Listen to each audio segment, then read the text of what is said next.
The Satanic Verses incident is a controversial and debated episode in Islamic history. According to some early Islamic sources, Prophet Muhammad faced immense challenges in Mecca.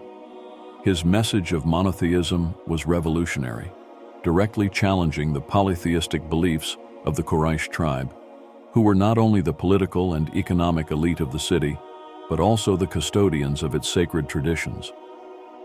Mecca was the heart of Arabian polytheism, with its central shrine, the Kaaba, housing idols worshipped by tribes from across the region. Among the most revered were the goddesses Al-Lāt, Uzzā, and Manāt, who were believed to act as intercessors with Allah, the supreme deity in the Arab pantheon. Muhammad's call to worship Allah alone threatened the socio-economic structure of Mecca. By rejecting idolatry, he undermined the legitimacy of the Quraysh as the religious leaders of the city and jeopardized the lucrative pilgrimage trade. The Quraysh responded with hostility, subjecting Muhammad and his followers to ridicule, social ostracism, and economic boycotts. Despite the persecution, Muhammad remained steadfast, but the resistance from his people caused him great sorrow. He longed for his message to be accepted, not out of personal gain, but to save his people from what he believed to be the consequences of their idolatry and ignorance. It was during this time of heightened tension and isolation that a significant and controversial event is said to have occurred. According to some early Islamic sources, Muhammad was reciting verses from the Quran publicly, a practice he often used to convey Allah's message. On this particular occasion, he was reciting Surah An-Najm, which begins with the words, "By the star when it descends." This chapter was known for its powerful and poetic descriptions of divine truth, and the crowd listened attentively. As he reached the verses mentioning the three goddesses, "Have you considered Al-Lāt and Al-Uzzā, and Manāt the third the other?" something unexpected happened. According to the accounts, Muhammad recited words that seemed to acknowledge the deities, saying, "These are the exalted Garanik," interpreted as high-flying cranes, whose intercession is hoped for. This statement appeared to affirm the divine status of the goddesses and their role as intermediaries, something completely at odds with the core monotheistic message of Islam. The Quraysh were overjoyed. For years they had rejected Muhammad's teachings, but now it seemed he was offering a compromise. The unity of the moment was profound. For the first time, both Muslims and the polytheists of Mecca bowed down together in prostration after hearing these words. For the Quraysh, it appeared as though Muhammad had recognized the power of their gods, bridging the gap between his monotheism and their ancestral traditions. However, the apparent reconciliation was short-lived. That evening, Muhammad was visited by the angel Gabriel, who asked him why he had recited words that were not from Allah. Gabriel clarified that the words about the goddesses were not part of the divine revelation, but had been inspired by Satan in an attempt to distort the message.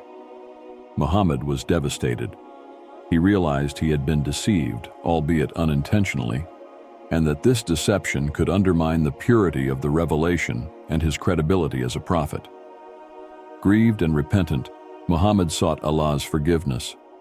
In response, Allah revealed verses to correct the earlier recitation. "Have you considered Al-Lāt and Al-Uzzā and Manāt the third the other? Is it for you the males and for him the females? That, then, is an unjust division. They are but names you have named them, you and your forefathers, for which Allah has sent down no authority." These verses denounce the goddesses and reaffirm the central message of Islam, that Allah alone is worthy of worship. To further console Muhammad and explain the incident, Allah revealed another verse. "And we did not send before you any messenger or prophet, except that when he spoke, Satan threw into it some misunderstanding. But Allah abolishes that which Satan throws in. Then Allah makes precise his verses, and Allah is knowing and wise." This verse reassured Muhammad and his followers, emphasizing that even in moments of challenge, divine protection ensures the purity of the message. The aftermath of the incident was tumultuous. The Quraysh, realizing that Muhammad had retracted the verses about their deities, felt betrayed and renewed their opposition with even greater ferocity. The fleeting moment of unity dissolved, and the divide between the Muslims and the Quraysh deepened. The incident, often referred to as the Satanic Verses, has been the subject of much debate among Islamic scholars. Some accept the story as a test of Muhammad's mission, illustrating the challenges of conveying divine truth in a hostile environment.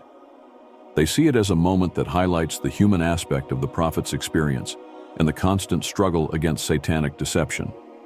Others, however, reject the story entirely, arguing that it contradicts the doctrine of prophetic infallibility and lacks reliable chains of narration. Regardless of its authenticity, the narrative carries profound lessons. It underscores the relentless efforts of Satan to sow confusion and derail the mission of truth. It also highlights the resilience of divine guidance, which ensures that the ultimate message remains untainted. For believers, it serves as a reminder of the trials faced by Muhammad and the unwavering faith required to overcome adversity. The story, whether historical or allegorical, continues to captivate the imagination of Muslims and scholars alike.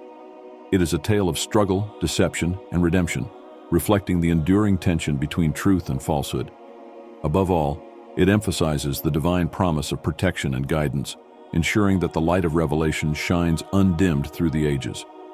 If you enjoyed the video and learned something new, make sure to like, subscribe, share, turn on post notifications, and comment down below your thoughts. Until next time, peace and blessings.